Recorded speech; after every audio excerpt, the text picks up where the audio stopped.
বন্ধু, আজকে হাটে যাবি? বিক্রি বাটা কিছু হবে বলে মনে হয়। প্রচন্ড বৃষ্টি হচ্ছে তো। আরে লকাই, হয়তো মানুষজন কম বেরুবে, কিন্তু বিশাল পরিমাণে একটা লাভ করতে পারবো আমরা, বুঝলি? সেটা কিভাবে হতে পারে? চাইলেই তো আর বিশাল পরিমাণে লাভ করা যায় না। এবার চাইলেই প্রচুর পরিমাণে লাভ করতে পারবো আমরা। কালকের সংবাদপত্র পড়েছিস? হ্যাঁ, পড়েছি তো। সংবাদপত্রে আবার কি লাভ করবার উপায় লেখা আছে নাকি? ধুর, তুই যে এত বোকা, কি বলবো। আমি আবার কি করলাম? আরে পাগলা, কালকে সংবাদপত্রে দিয়েছিল টানা 2 মাস এভাবেই বৃষ্টি চলবে, আর এই বৃষ্টি থেকেই আমরা লাভবান হব। বৃষ্টি থেকে আবার কিভাবে লাভবান হব? যেটা বলছি শোন, বেশি প্রশ্ন করতে যাস না। এখন 2 মাস টানা বৃষ্টি হবে। এই বৃষ্টির সুযোগ নিয়ে আমরা হাটে জিনিসপত্র চড়া দামে বিক্রি করব। তাতে তোর লাভ হবে আর আমারও লাভ হবে। ও, এটার জন্য বলছিস? এবার বুঝতে পারলাম। মাথার ভেতরে গোবর পোড়া থাকলে যা হয়। এখন আর কথা বাড়াস না, তাড়াতাড়ি বাড়ি যা, হাটে যেতে হবে। পারলে দুটো বেশি করে মাছ নিয়ে যাস। ঠিক আছে, নিয়ে যাব। এখন তাহলে আসি, কেমন?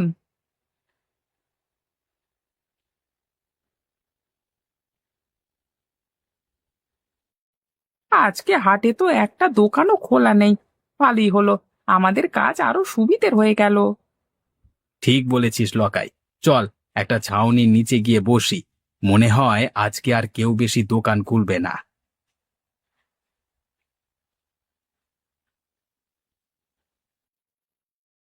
ওই তো, ওই তো একটা লোক এদিকে আসছে বলে মনে হচ্ছে। আমাদের কাছেই আসতে হবে। কোনো দোকান তো খোলা নেই বাবু। তা ভাই, মাংস কত করে? বেশি না, 1 কেজি মাত্র 350 টাকা। 1 কেজি মাংস? তাও আবার মুরগির মাংস 350 টাকা? ওরে বাবা!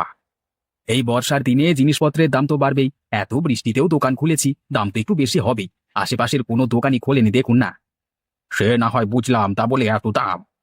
এত বৃষ্টিতে কোনো দোকানদার দোকান খোলেনি, শুধুমাত্র আমরা দুজন বসেছি। দামটা একটু বেশি তো দিতে হবেই দাদা। আচ্ছা আচ্ছা, আমায় 2 কেজি মুরগির মাংস দিও। এই নিন আপনার 2 কেজি মাংস। আপনার হয়েছে 700 টাকা। এই নিন আপনার টাকা। বলিস কি রে ভাই, একদিনেও এত টাকা মুনাফা! আমি তো আগে কখনো দেখিনি। দাঁড়া দাঁড়া, মনে হচ্ছে আরো একজন আসছে।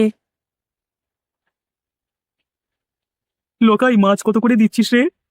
লক্ষণ দা, বেশি না। 1 কেজি মাত্র 250 টাকা। 1 কেজি মাছ 250 টাকা? তোরা কি পেয়েছিস বলতো? লক্ষণ দা, এই বর্ষার দিনে এত কষ্ট করে মাছ ধরতে হয় পুকুর থেকে। দাম তো একটু বেশি দিতে হবেই। 1 কেজি মাছ নাও আর 250 টাকা দাও। আচ্ছা, কি আর করা যাবে, আমাকে 3 কেজি দে। এই নাও তোমার 3 কেজি মাছ। তোমার হয়েছে 750 টাকা। তোরা তো দিনে দুপুরে ডাকাতি করে নিলি রে। এই নে, ধর তোর টাকা। কি বন্ধু, আমার বুদ্ধিটা কেমন কাজে দিল তো? এটা আবার বলে দিতে হবে নাকি? জবরদস্ত ওর বুদ্ধি। এত বুদ্ধি তুই রাখিস কোথায়? হ্যাঁ, আমার বাড়ির আলমারিতে রে। ও ভায়া, আরে হাটের দিকে গিয়েছিলে নাকি? হ্যাঁ, হাটে গেছিলাম। দিনে দুপুরে ডাকাতি করে নিলে। কেন গো, তোমার সাথে আবার কে ডাকাতি করলো?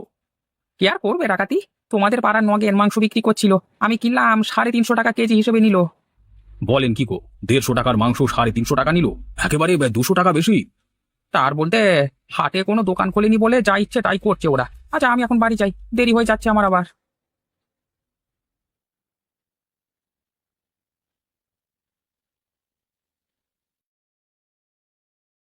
কিরে অশোক, এখানে একা একা বসে আছিস যে? হ্যাঁ লক্ষণদা, বসে বসে বৃষ্টি দেখছি। বাড়িতে তো আর মন ছিল না, তাই চলে এলাম। তা তুমি কোথায় গিয়েছিলে? এই হাটে গিয়েছিলাম হাট করতে। তা হাটের কি অবস্থা গো লক্ষণদা, দোকান খুলেছে? হ্যাঁ, 2টি মাত্র দোকান খোলা আছে, নগেনের মাংসের দোকান আর লকাইয়ের মাছের দোকান। লক্ষণদা, তুমি কি নিলে, মাছ না মাংস? আর বলিস না রে ভাই, আমি 3 কেজি মাছ নিলাম, তাও কত দামে জানিস? 1 কেজি মাত্র 250 টাকা হিসেবে, বাবারে বাবা! বাপরে বাপ, সুযোগের সৎ ব্যবহার করে নিচ্ছে ওরা দুজন, বুঝলে তো? যা বলেছিস, 150 টাকা কেজি মাছটা বিক্রি করছে 250 টাকা কেজিতে, ভাবা যায়? এত দামে বিক্রি করবে ওরা, এটা ভাবা যায় না। এই তো একটা বুদ্ধি মাথায় আসছে বলে মনে হচ্ছে। এই সুযোগটাকে হাতছাড়া করলে হবে না। ওই ইংরেজিতে কি যেন বলে, একটু বিজনেস করা যাক।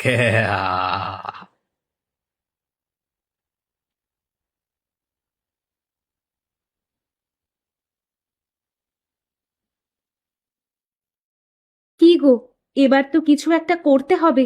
এইভাবে বাড়িতে বসে থাকলে তো আর সংসার চলবে না। কি করব বলো? কাল সংবাদপত্রে দিয়েছিল এখন 2 মাস টানা মুষলধারে বৃষ্টি হবে। আমাদের পুকুর থেকে মাছ ধরে হাটে নিয়ে যাও না গো একবার। বিক্রি করলে তবু সংসারটা চলবে। এই বৃষ্টিতে মাছ না হয় নাই ধরলাম, কিন্তু কিনবে কে?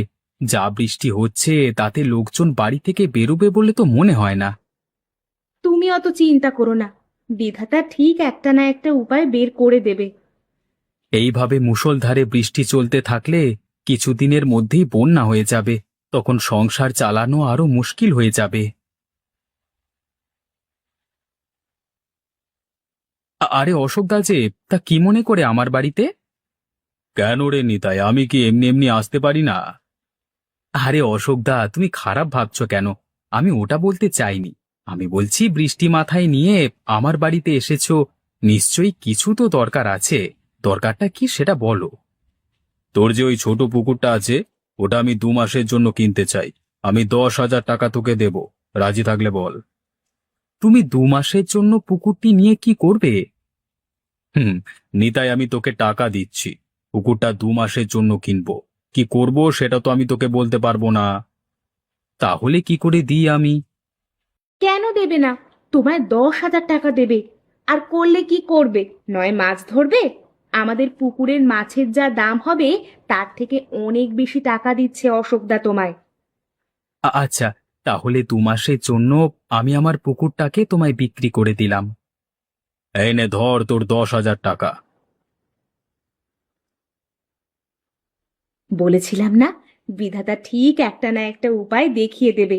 দেখো, 2 মাসের ব্যবস্থা কেমন হয়ে গেল কিছু না করেই। আমার মনে একটা খটকা লাগছে। অশোক অতগুলো টাকা দিয়ে গেল, এর পেছনে কি মতলব এঁটেছে কে জানে। তোমাকে কতগুলো টাকা দিয়ে গেছে, এটা তো খুশির খবর। এবার পুকুর নিয়ে ও যা পারে করুক। না গো গিন্নি, ও মহা ধরিবাজ লোক, তাই ভাবতে বাধ্য হচ্ছি। অত শত ভাবতে হবে না তোমায়। যা পেয়েছো তা নিয়েই খুশি থাকো। বল লকাই, আমার পরিকল্পনাতে কেমন ব্যবসা করছিস? একদম ফাটাফাটি। এরকম চলতে থাকলে আমরা কিছুদিনের মধ্যেই অনেক ধনী হয়ে যাব। নগেন, লকাই, তোদের সাথে একটু জরুরি কথা আছে। হ্যাঁ, বলো না কি কথা।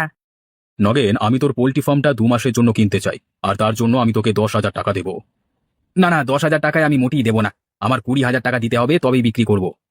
আচ্ছা তাই হবে, তোকে 20,000 টাকাই দেব। আর লকাই, তোর পুকুরটিকেও আমি কিনে নেব 2 মাসের জন্য। তারপর তোর পুকুর আবার তোর হয়ে যাবে। আচ্ছা, কত টাকা দেবে বলো? তোর পুকুরটার জন্য আমি 20,000 টাকা দেব। আমি রাজি আছি। এই 2 মাসের জন্য আমার পুকুরটি তোমার হয়ে গেল। এই নে, এতে 40,000 টাকা আছে, দুজনে ভাগ করে নিস।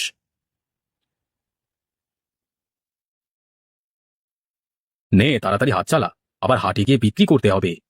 এই তো বাবু, তাড়াতাড়ি করবার চেষ্টা করছি। হ্যাঁ, এখন গ্রামের সমস্ত পুকুর এবং পোল্ট্রি ফার্মের মালিক হলাম আমি। এবার আপনি যেমন খুশি দামে বাজারে মাংস এবং মাছ বিক্রি করবেন, তাই তো? ঠিক ধরেছিস তুই। এটা কি বলে ব্যবসা? বুদ্ধি যার টাকা তার, কথাতেই আছে। এই যে হয়ে গেছে বাবু, তাহলে এবার এগুলি হাটে নিয়ে যাই। হ্যাঁ নিয়ে যা। আর শোন, 1 কেজি মাছ 350 টাকায় বিক্রি করবি, আর 1 কেজি মুরগির মাংস বিক্রি করবি 450 টাকায়, বুঝেছিস? আগে বাবু তাই হবে। আমি এগুচ্ছি, আপনি আসুন কেমন। আসুন আসুন, আমাদের দোকানে আসুন, সবকিছু জিনিস তরতাজা পাবেন, নিয়ে যান। ভাই, আমাকে 2 কেজি মুরগির মাংস দাও তো। এই নিন আপনার 2 কেজি মুরগির মাংস, আর আপনার বিল হয়েছে 900 টাকা। সে কি, 1 কেজি মাংসের দাম 450 টাকা? আগে হ্যাঁ। আমায় 1 কেজি মাছ দে তো, একটু ভালো দেখে দিবি। হ্যাঁ, হ্যাঁ বাবু, আমাদের দোকানের কোনো জিনিসই খারাপ নয়, না হলেই ভালো। এই নিন বাবু আপনার 1 কেজি মাছ, আপনি আমাকে 350 টাকা দেন। বলেন কি মশাই, 1 কেজি 350 টাকা? হ্যাঁ বাবু, ওই দামই দিতে হবে। এদেরকে একদম বিশ্বাস করবেন না, একেবারে দড়িবাজ লোক। আমাদের সবার থেকে পুকুর কিনে চড়া দামে মাছ বিক্রি করছে, আবার মাংসের ক্ষেত্রেও একই কাজ করেছে। তুমি আমায় দড়িবাজ বলছো, কিন্তু যখন তুমি চড়া দামে বিক্রি করতে তখন সেটা দোষ নয়। হ্যাঁ অশোকদা, আমি আমার ভুল বুঝতে পেরেছি। আমি তোমাদের দেখাতে চেয়েছিলাম, একজন বেশি মুনাফা করতে চাইলে বাজারে কম্পিটিশন বেড়ে যায়, জিনিসপত্রের মূল্য বেড়ে যায়, ভারসাম্য হারিয়ে যায়। এটা তো আমরা ভেবে দেখিনি। আজকে অশোকদা আমাদের চোখ খুলে দিয়েছে। আর এই ভুল হবে না। সবাই অশোককে খারাপ ভাবতো, কিন্তু আজকে উনি সবার জন্য এত বড় কাজ করলেন, নিজের লোকসান করে। লোকসান তো হয়নি। এই নাও তোমার সব টাকা, আমি ফিরিয়ে দিচ্ছি।